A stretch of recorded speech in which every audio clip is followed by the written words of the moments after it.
పేదల భూమి యాజమాన్యపు హక్కు అనే ఒక నల్ల చట్టాన్ని రూపొందించినటువంటి గౌరవ ముఖ్యమంత్రి వర్యులు పేదలకి వారి భూమి మీద ఉండే హక్కుల్ని తొలగించడం కాదండి దీని కాన్సెప్ట్. దొరికిందంతా దోచుకో, దోచుకుంది దాచుకో. ఆ దాచుకుంది కూడా లెజిటిమేట్గా లీగల్గా దాచుకోవడం కోసం ఈరోజు పోలీసులకి, ఈరోజుకి ఎంఆర్ఓలకి అంతా వాళ్ళ అండర్ కంట్రోల్లో పనిచేసే కొంతమంది వ్యక్తుల చేతుల్లో ఈ చట్టాలని నలిపి నల్లేరాకు చేస్తున్నారండి. ఈరోజు చాలామంది ప్రోపకండ చేస్తున్నారు. న్యాయవాదులు వాళ్ళ మనుగడ కోసం కోర్టులు వదిలేసి రోడ్డు మీద ధర్నాలు చేస్తున్నారు, వాళ్ళ కేసులు పోతాయని. సరే, ఇక్కడ మా కేసులు పోతాయని కాదు, రాష్ట్ర ప్రజలకి రక్షణ కోసం, ప్రజాస్వామ్య కోసం, న్యాయస్థానాల ఉనికి కోసం ఈరోజు మేము స్టేషన్కి వెళ్ళి ఈ భూమి వీళ్ళదా వాళ్ళదా అంటే పోలీసు వాడు అంటాడు, ఎవరైతే దొంగ ఉంటాడు చూడండి ఓనరు, వాడిదే భూమి అంటాడు. నీకు ఎట్లా తెలిసాయంటే వాళ్ళ దగ్గర రిజిస్ట్రేషన్ డాక్యుమెంట్స్ ఉన్నాయండి. ఏ డాక్యుమెంట్స్ ఒరిజినలో ఏ డాక్యుమెంట్స్ డూప్లికేటో నీకెలా తెలుస్తుంది? నీకేం తెలుసు అన్నాం. ఎంఆర్ఓ గారు చెప్పారండి. ఎంఆర్ఓకి ఏం తెలుసు, నీకేం తెలుసు, ఆర్డీఓకి ఏం తెలుసు? న్యాయస్థానాలు ఉన్నాయి. లీగల్గా ఈ పనులు మీరు చేయకూడదు, వీటికి సంబంధించి సివిల్ కేసుల్లో మీ తల దుర్చకూడదు అంటూ కొరడా జాడిస్తే తప్ప ఈరోజు ఎవరి భూమిని వారు రక్షించుకోలేకపోయిన పరిస్థితి.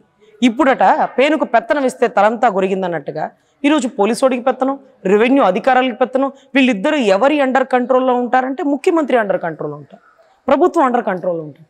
వీళ్ళెవ్వరికి చిక్కకుండా పనిచేస్తారు చూడండి, సింహంలాగా. ఇండిపెండెంట్ బాడీ మా జ్యుడిషియరీ వ్యవస్థ. ఈరోజు న్యాయస్థానాలు ఉన్నాయనే నమ్మకంతో బతుకుతున్నటువంటి రాష్ట్ర ప్రజలకి ఈరోజు న్యాయస్థానాలతో పని లేదు, నేనేది చెప్తే అదే చట్టం, నేనే మోనార్క్ని, నేనే రాజు, నేనే మంత్రి అనే కాన్సెప్ట్తో ముందుకెళ్తున్నటువంటి గౌరవ ముఖ్యమంత్రి వర్యులకి పెద్ద దెబ్బ న్యాయవాదులే కొడతారు. సో న్యాయవాదులు అంటే మీకు బాగా సుపరిచితులు. ఎందుకంటే 6041 వాయిదాలకి మీరు అటెండ్ కానప్పుడు, సిబిఐ నుంచి మిమ్మల్ని అన్ని రకాలుగా రక్షిస్తున్నప్పుడు, మీ బెయిల్ 17 సార్లు ఫెయిల్ అయినప్పుడు, మీరు చట్టం నుంచి ఎలా దాక్కోవాలి, ఎలా దోచుకోవాలి అనే కాన్సెప్ట్లో కొద్ది గొప్ప మీకు న్యాయవాదులతో సుపరిచితులు కదా. మా మొక్కన అదేదో ముష్టేశారు 5,000 మీకు అంటూ. అవి కాదు మీరు మాకు వేయాల్సింది. ప్రజాస్వామ్యాన్ని రక్షించడంలో మా బాధ్యత కీలకం. స్వాతంత్ర ఉద్యమంలో బారిస్టర్ చదువుకున్నటువంటి మహాత్మా గాంధీ గారి కంటే గట్టి పోరాటం ఇచ్చినటువంటి ఉక్కు మనిషి సర్దార్ వల్లభాయ్ పటేల్ గారు ప్రాక్టీస్లో ఉన్న అడ్వకేట్. మీరు ప్రాక్టీస్లో ఉన్న అడ్వకేట్ని కదిలించకూడదు, కంప మీద రాయేసినట్టే. ఈరోజు దమ్మున్న న్యాయవాదులని మీరు కదిలిస్తున్నారు. మీ ప్రభుత్వం కూలిపోవడానికి సిపిఎస్ జిపిఎస్ విధానంలో ప్రభుత్వ ఉద్యోగుల పాత్ర కొంతుంటే, అదే రకంగా రాష్ట్ర ప్రజల పాత్ర కొంతుంటే, అమరావతి రైతుల పాత్ర కొంతుంటే, అంగన్వాడీ వాళ్ళ ధర్నా పాత్ర కొంతుంటే, మా న్యాయవాదుల పాత్ర కీలకమైపోతుంది. ఎందుకంటే ఈరోజు కంప మీద చేరేశారు, ఈరోజు చిలక్కండా వెనక్కిరాదు.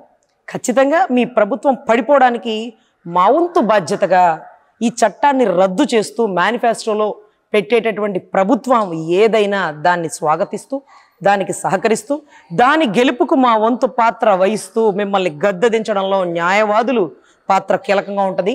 మా మనుగడ కోసం ఈ చట్టాన్ని రద్దుమని చేయమన్నట్టు చెప్పట్లేదు.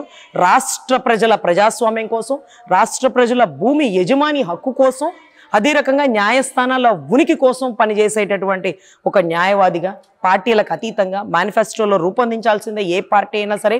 మా న్యాయస్థానాలు ఉన్నవి, వాటి స్థానం కీలకం. ఇండిపెండెంట్ బాడీ ఒక ముఖ్యమంత్రి చెక్కు చేతుల్లో, ఒక ఎమ్మెల్యే చెప్పినట్టుగా ఎప్పటికీ చెయ్యదు. కాబట్టి దాన్ని వంచలేక, దాన్ని గెలుచుకోలేక ఈ కింద ఉండే చెంచాలు గిరిటెలతో పనులు చేపించడం కోసం మీరు ఎంచుకున్నటువంటి నల్ల చట్టాన్ని మడిచి పక్కన పెట్టండి.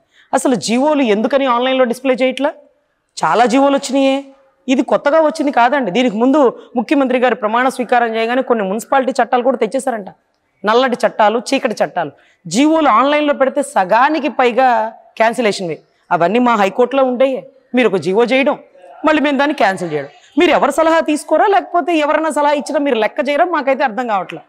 ప్రతి జీవో మడిచి పక్కన పెట్టడం, జీవో చేయడానికి కొంత ఖర్చు, దాన్ని తీయడానికి కొంత ఖర్చు, మా విలువైన హైకోర్టు సమయాన్ని వృధా చేయడానికి ప్రభుత్వ వ్యతిరేక కేసులే సగం సమయం వృధా చేస్తుంది.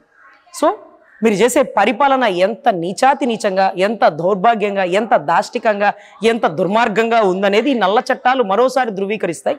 ఇక్కడ మీకు ఎదురుగా పోరాడుతుంది న్యాయవాదులు ఎదిరించే దమ్ము ఈ రాష్ట్రం కాదు, దేశంలో కూడా ఏ ఒక్కరికి లేదని మరోసారి గుర్తు చేస్తూ ఈ చట్టాన్ని రద్దుపరిచే వరకు న్యాయవాదుల పోరాటం ఆగదు. న్యాయస్థానాల ఉనికి కోసం మేము చేసే పోరాటంలో రాష్ట్ర ప్రజాస్వామ్యాన్ని కాపాడడమే మా నైతిక బాధ్యత.